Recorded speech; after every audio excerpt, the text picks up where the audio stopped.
Hey everyone, just going to do a quick video as an introduction to my second play-by-email Sport of Kings campaign. Using this video as a proof of concept, first of all, just to see if I can even do it this way. If not, then this whole project is moot. But also, secondarily, it's to give my players an introduction and an understanding of how I plan on managing this campaign and keep maintaining the information and also getting the information out to my players. So primarily the program we're going to be using today is this program you see here. It's Fantasy Grounds. It's normally a program to use to play role-playing games like Dungeons and Dragons online with the various people over the internet. We are going to use it in this instance to manage our troop movements and placements and keep track of where battles happen and fleet locations and stuff like that. So as you can see, this is the campaign map. It is the same campaign map that was used in the previous iteration of this campaign. And with it on here, I can keep track of all various sorts of things. We have fortresses in the capital territories. We also have a couple of SP placed out here. These are Spanish SP, and the only reason why these Spanish SP are here is because this is the starting location of these troops. Other troops will be placed when players give me their initial deployment. But with these tokens on the map like this, I'm able to, if we make move orders from Naples to Papal States, as you can see, I'm able to move the tokens around to, move them to wherever they need to go. Also, this is, we zoom in here, it's just one regular Spanish SP. I've got a number of tokens made up to denote different denominations, and like many board game, hex and counter type games, you have the different denominations, and SP are treated like currency, so that way there's no difference between an SP that has a 5 on it or an SP that has a 1 on it. Those are just, how many troops of that type are in there. So we also have our VP track on here with the various country markers to denote how many victory points each country has. And again, as territories, oops, did not want to do that. We're going to remove the pointer. That was accidental.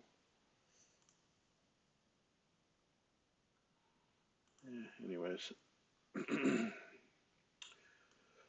So yeah, what we'll do is, we can, as they collect or lose territories, we can adjust as necessary. So so that's generally how this is going to work with this program. This is what this program is going to be used for, is unit management, VP management, that kind of stuff. I'll also have an Excel spreadsheet that has each country, which countries they control, how much money they have, how much money they're spending, and also keeps track of secret unit movements. Secret units are things like leaders, guard units, stuff like that.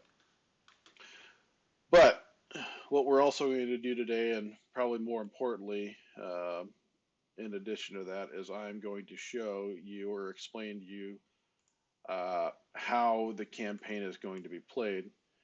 And I figured it's easier to do this through the video as opposed to sending everybody a wall of text. I think the information will be more consumable this way. At least you can see what I'm doing and see the process and understand before we get into it. So what we're going to do is we're going to go through turn by turn, or excuse me, we're going to go through each phase or step in the turn sequence and explain my thought process behind it all. And so that way you can understand when you're, as players are making your decisions and choices, you can understand how I'm going to go about recording it and keeping track of it, and also why my thought process is of how things are the way they are.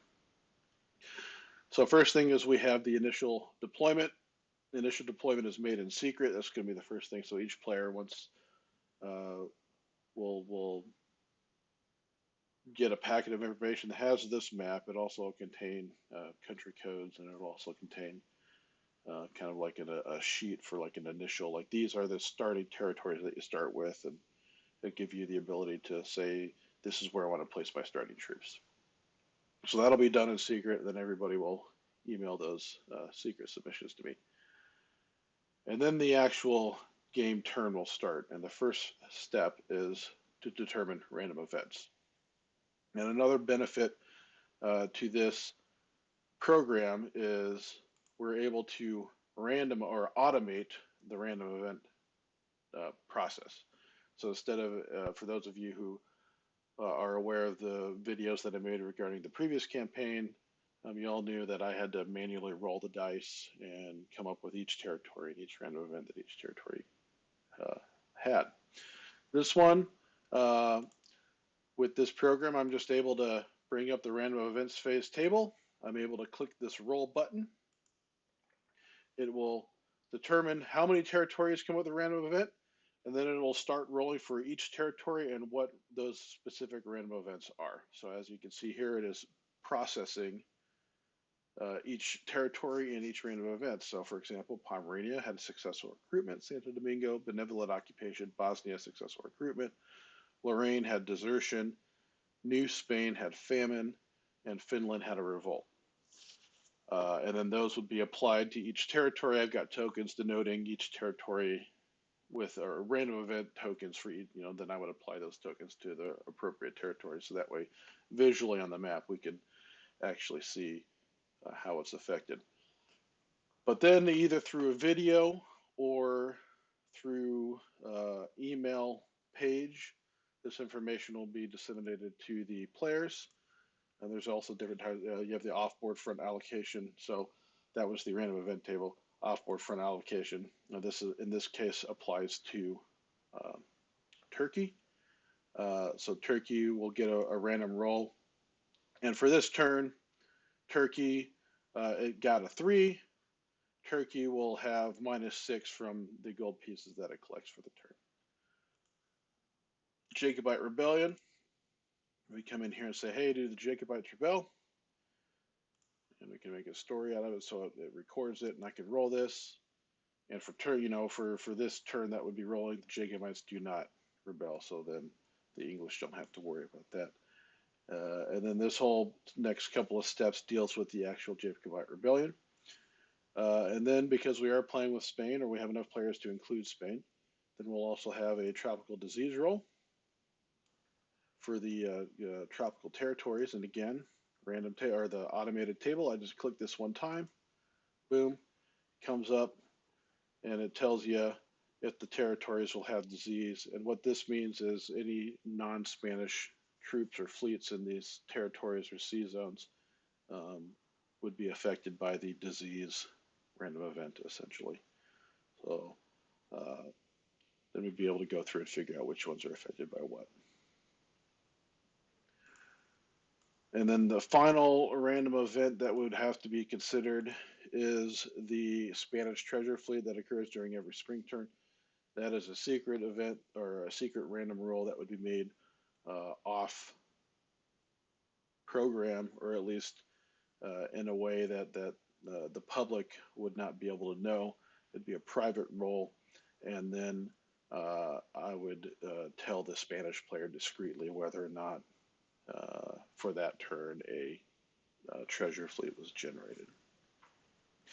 And again, the idea for all of this is the turn processing would be videotaped in a manner similar to this, so that way it can be easily disseminated.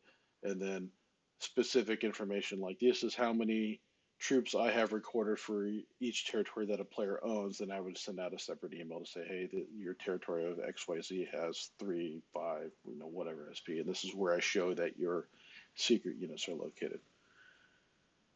Quick question about the random events table, because this is a change to the random events table that's listed in the rules that have been sent out to each player.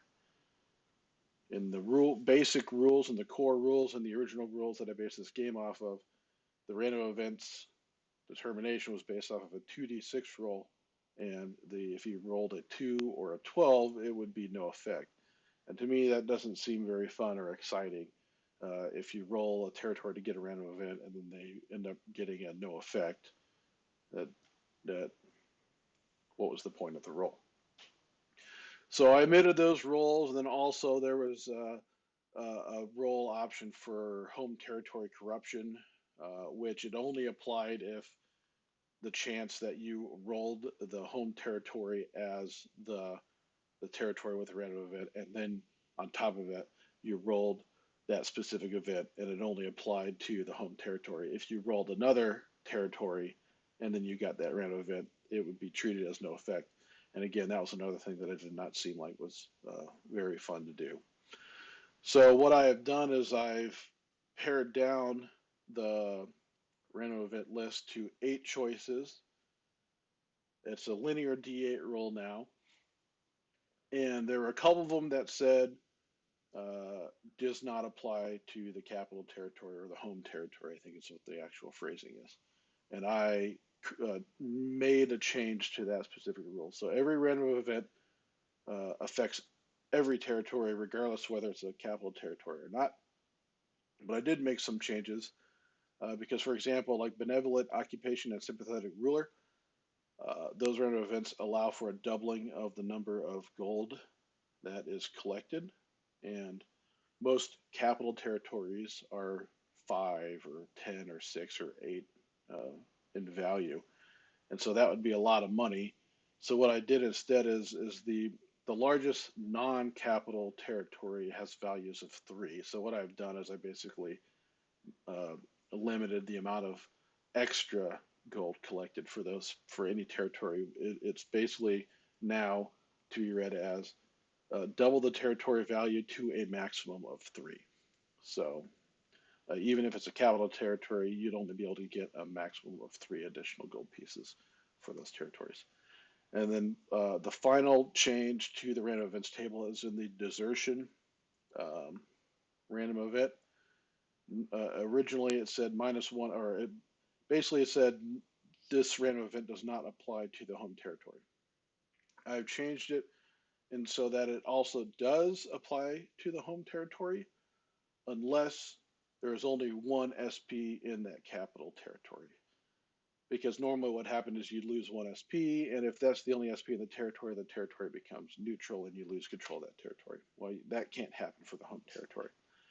So if there's more than 1 SP located in a capital territory, it can still lose 1 SP. But if there's only 1 SP located in the capital territory, that last singular SP will not be lost. Okay, I think we said all of the home rules and changes that I made for the random events, so we'll continue on. The next after the random events will be the revenue collection phase. So in addition to the email saying, hey, these are the random events, and this is what territories that you have, uh, and how big your forces are in each territory. I would also include a note that says, hey, this is how much money you started the turn with, and this is how much additional money you collect for the turn. That takes into account all the various random events to affect that. And then this will say this is how much money that you have available to spend for this turn. And there are a couple of notes, and these are from the base rules. If there is a Jacobite rebellion and the Jacobites start the turn in England, the total amount of money that the England player collects is halved, rounded down. And then also for those countries that have colonies, if for some reason you feel a need that you have a lot of colonial SPs or colonial troops, you could disband some of those troops to recoup some of that money, so that way you can spend money elsewhere. So you don't just have troops stuck in the colonial territories that you can't use. Because to clarify, um, and I will move this out of the way so you can see. So we have kind of the New World, North America, and the Caribbean, and a little bit of South America down there, Central America. And then you also have the Indian subcontinent with a little cutout down here representing Manila in the Philippines. And troops that if you spend money to buy troops in these specific territories over here, those are referred to as colonial SP, and they are built there and raised there, and they have to stay within this zone. And in the subcontinent, they have to stay within the zone. You could not bring colonial troops from the New World to Europe or you could not take them to the subcontinent because the way the army lists are built, they're built specifically for that region. So it's more of a management, make things easier. So there might be a situation come up where you have a bunch of colonial troops stuck in the New World that you can't do anything with.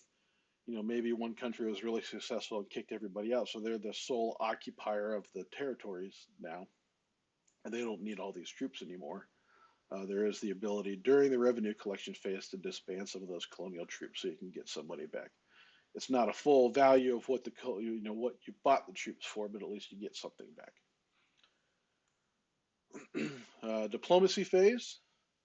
Generally, diplomacy phase is going to, in the way we're gaming by email, there is no specific phase of when you can and can't send emails or communicate with other players. And I should say, we are communicating with other players through me, the judge, and then I will forward your specific message to the relevant player. And that happens pretty much at any time throughout the turn sequence when you feel like you have a message. Now, the idea is that we want to kind of maintain a limited fog of war. During this period, communication wasn't instantaneous, it was limited, and inter-country uh, um, assistance with one another wasn't as instantaneous and quick and as thoroughly unified as we think that today in modern standards or like it was in World War II, for example. Each country has their own individual goals, has their own individual wants and needs, and the idea is to communicate with other players uh, to help figure out if they want to help you meet your goals and vice versa.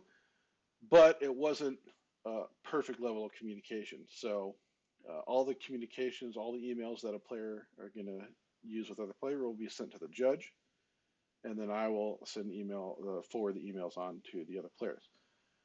And part of that, for my own sanity, I think, but also to help maintain that level of fog of war in which communication wasn't perfect, is each player is going to be limited to the number of emails that they can send per turn. And I didn't have a really good number. This is more of an arbitrary number that I'm willing to be flexible with as the game progresses. I've set it to 5 emails sent. And that is not only just like emails that you initiate to say, hey, I want to communicate with player XYZ, but also to include responses to other players' emails. So you could basically send 5 emails per turn to other players. Any emails sent in addition to that would be put into a queue, so that way in successive turns, then those emails would be released to other players, and the communication can continue. Again, why 5? It was just an arbitrary number. We'll see how it goes. If we feel that it's not enough, then we can play with that number. But the point is to limit the amount of communication that players have with each other and coordinating their moves and coordinating their actions. That's very deliberate and intentional. So 5 may not be the right number or the perfect number, but I don't think we're going to want to really expand it much more than that. Again, I'm flexible on that. We can adjust as the game plays out. Again, and the diplomacy phase kind of happens throughout the turn, and it's really once the turns have been submitted and players' builds and moves have been submitted, any communications pretty much you can kind of consider those would be communications applicable to future turns. But really, you could send the emails whenever you want. After that, then we move into the move and build plotting phase. And for clarification, and so there's no question about this, your builds and moves that you want to make for the turn are submitted at the same time. They'll be in one email sent to me, the judge, that says, these are the units that I plan on moving, this is how much money I plan on spending in the units that I want to build. That'll be sent out before any actual movement or builds are made. How the turn is actually progressed from there is we then move to Naval Movement. All naval vessels that are on the map will be moved if they want to move.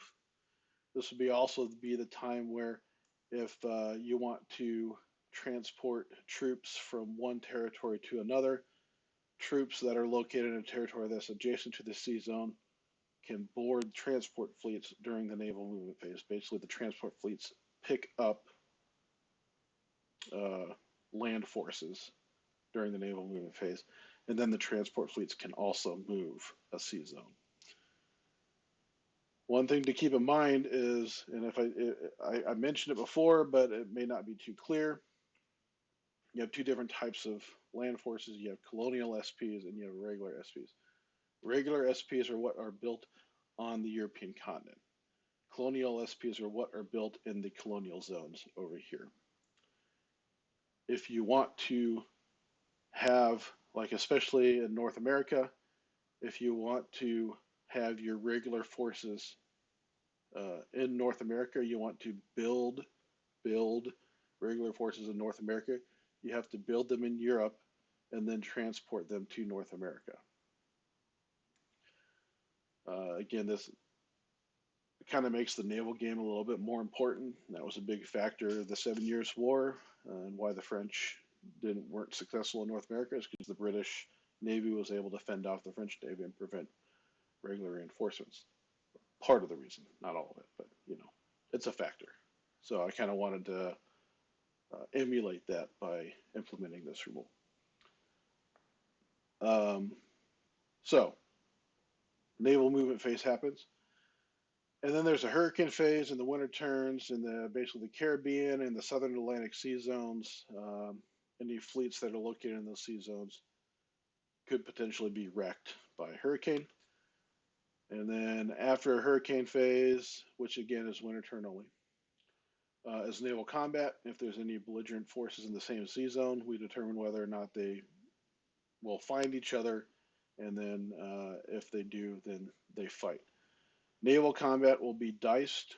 If you watch the videos of the previous campaign, that is essentially how we're going to handle naval combat in this campaign. After naval combat, we move to land movement. And the reason why this sequence is important is because during land movement, land forces that were aboard transport fleets, land movement phases when they would move from the transport fleet onto the territory that they're disembarking to. Part of that is with the naval combat is if there's an enemy fleet in that sea zone, they're basically effectively blockading you from being able to offload troops. So you have to defeat that naval opponent to clear them out of the sea zone to be able to offload your troops onto the land territory. In addition, so that's when we would make all the land moves. And if we kind of went down here to this guy down here, this is when, this Spanish troop from Naples would, move to the Papal States, for example. I don't know why we had that arrow. Anyways, whatever. So that is essentially when that phase of movement would occur, as during the land movement phase. So once all movement is done, then the builds that were indicated in the previous turn, that is when those newly placed fleets and forces will be placed onto the board. So this sequence is important, and it's important to clarify that if you want to attack a territory, you can only attack with what is on the board currently. But troops that are built are available for defense. I don't know if that's not clear. We can have more communications about that. Another caveat that I think I've seen other people or um, overlook is you can only build in a territory of twice the value. So, like for example, Venetia has a value of 2. That means you can only build 4 things in Venetia. That's either like land troops or fleets. Because fleets aren't placed directly into a sea zone when you build them. They're built in port in the territory. So um, Venetia could build 4 fleets for land forces or a combination of both. Another thing to keep in mind is these little anchor symbols. Those are ports for various territories that border multiple sea zones. A fleet must be designated and built in a specific, in these, so like southern France, you can't just say I'm building in southern France. You have to say I am building in southern France on the Eastern Atlantic port or in the Mediterranean port. They can't, that has to be specified. Um, and we'll get into at the end of all this, and I might even make a second video, but um, I'm going to require that people be specific in their orders. I'm not going to accept vague orders. Basically, if there's any vague orders, they're going to be treated as no orders. But I will give an explanation of how I want you guys to write your orders, so that way I don't have to make any interpretations. Because I've got too much to deal with than trying to track down everybody's moves that are improperly written. To continue on, anyways, so land movement and then the build phase. Then after we've done all the movement and building, any territories which have two different armies in it that haven't previously said that they're allied could potentially have a conflict. And then I will send each respective player an email saying, hey, in the Bavaria territory, your troops have encountered troops from France, for example. They have 10 SP. Do you want to retreat? And then vice versa, I'll send the French player, hey, in Bavaria, you have encountered troops from Austria. They have 12 SP. What do you want to do? Now, there are secret troops. There's the guard units and there's the leaders. So I'm not going to disclose whether an opponent has guard units and leaders. I'm just going to say they have X, Y, Z number of SP, and then you have to determine whether or not you want to retreat or whether you want to, stay and fight. The rules that I emailed out to each of the players describe the process of how retreat fire will be conducted. One note that I'm going to make is that if an opponent is outnumbered 4-1, they automatically retreat. There is no debate or discussion on this. They will retreat from the territory from which they came. Or if they didn't move, they will retreat in a direction that is towards their base of supply. And again, all of the how the retreat is conducted is listed in the rules. Then we'll move into land combat after all of the retreats have been determined. You have combat against non or basically neutral countries. Basically, you're moving into a neutral country. Again, that process is listed in the rules. It'll be based on a die roll with modifications to the die roll based on the ratio of the territory value and the number of troops moving into the territory. A quick factor moving back to the random events. Random events can also affect neutral territories. So, for example, the Papal States, I believe, starts as a neutral territory. If it gets a random event that says 2 SP are raised, then for that turn that the random event applies, the value number of that the territory is increased by 2 for the purposes of neutral territory combat. So if you moved in with troops, in this example, if you moved from Naples to the Papal States, the value of the territory to determine the die roll would be based on 4, not 2.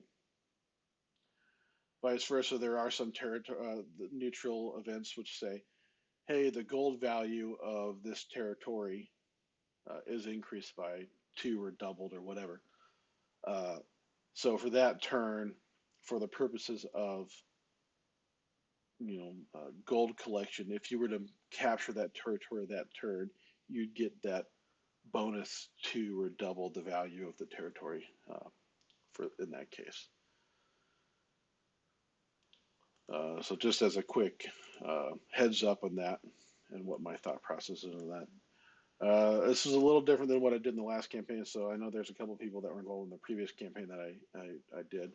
This is a change. It's going to be a little bit more concrete in that regard, in that case. So that's neutral territory combat. Neutral territory combat is diced out as per the rules, board game rules that I emailed out. Combat that occurs in Europe will be fought using miniature tabletop rules, and then I will videotape those tabletop rules. I'm hopefully going to try to do it in a quick strike, Little Wars TV style format. So I'm really hoping to make them, short, less than 10-minute battle report videos. So you're not going to be watching the entire battle, but you'll at least get an idea of how the battle was fought, how exciting events that happened during the battle, highlights, kind of get a general idea of how the battle was, played out, and then give battle results. And again, I've never made a video like that, so it's going to be a little, it's going to be a learning process for me. So I imagine some I will mess up, and hopefully as I get more experience, then we will, get better at it. Conversely, so as we look at, so the European battles will be fought on tabletop. If they're small battles, if it's like 4 SP versus 5 SP, I will actually upsize the size of those forces to kind of make a playable, exciting battle. Because really small battles don't work out very well on the tabletop. They're kind of limited and boring. So, I would double the size or maybe triple the size of the units for in that case. But otherwise, as far as how the results are applied, it won't have any effect on how the results are applied on the campaign. North America, depending on the size of the battle in North America, and again, this is specifically based on the fact that I have a limited number of miniatures to be able to fight, like a French and Indian War type battle. But if the battle is of a size that contains miniatures that I have, then we'll fight it out on tabletop. Otherwise, battles in North America will be diced out. All battles in India and the Caribbean islands, Central America, South America, Philippines, those will all be diced out according to the board game rules. Just because those are super small battles, they're, if you're doing a naval invasion on an island, the most you could have is 4, and that's if it includes Marine troops. So those are really small, and in the end, not really worth delaying the whole campaign for. So we'll fight out the land battles, and then once the land battles are fought, we'll have a retreat after combat phase. And the retreat after combat phase basically is the same as the retreat before combat phase, except that it takes into account any combat losses during the battle. Then after that, the supply control phase. This determines which territories are in supply, and if you fought a battle and captured a territory, this is when the actual territory would come under your control for control and victory point purposes. And then in a normal case, after step 13, that's when we'd proceed to we'd start the next turn. If the game lasts long enough that we start getting into like turn 13 or whatever, then we'll start making dice rolls to have a random end to the board game, to the campaign game. And again, that's a little ways off. The process and the procedures are listed in the board game rules. There's no changes in that. So that's it. That's the process of how I'm going to operate this campaign. I understand this is kind of dry information and a little bit monotonous. It's more like a lecture. I think it was better to do it this way to kind of show you what my plans are and how I plan on managing this stuff. It's probably a little bit easier to consume the information rather than reading a wall of text. So that's, I felt, would be the best way to do this. Also, I think it also kind of helps um, me out to see if this is a viable uh, way to do this kind of end of turn information. Which does remind me, as far as the actual um, turn process when you do a turn sequence. So the initial deployment, as we said, will be emailed me out before everything goes. And then we're going to start moving into random events and movement. How things would normally work is once the game gets going, the first kind of beginning part of the first term is going to be kind of broken up just because of the way it processes out. But once we get to the after any battles and any post-battle type stuff, basically how it's going to be is I'll make a video showing basically post-battle summary all the way up through uh, the revenue collection phase of the next turn. So each kind of turn summary video would be basically be the end of this turn and the beginning of next turn. So that's what hopefully when we get to these next couple of videos and get the games moving, that is how we can expect things to be. And again, um, regarding actual turn submissions of sending me email for information, I'll make another quick video describing how I want that to be, because I've run into the couple of times that I've run into this campaign previously, I've run into problems where players submit turn submissions, but they're vague, and then it makes me having to email back and forth a lot to try to track people down and say, hey, what do you mean when you say this, or what do you want? So I'm going to kind of put in a strict rule. I'm going to give you a format. This is how you submit your turn, and this is how you have to submit your turn. And if you don't submit this turn in this format in this way, then basically you've submitted an invalid turn and you don't get any moves for that turn. I'm not going to allow any corrections. I'm going to teach you how to do it.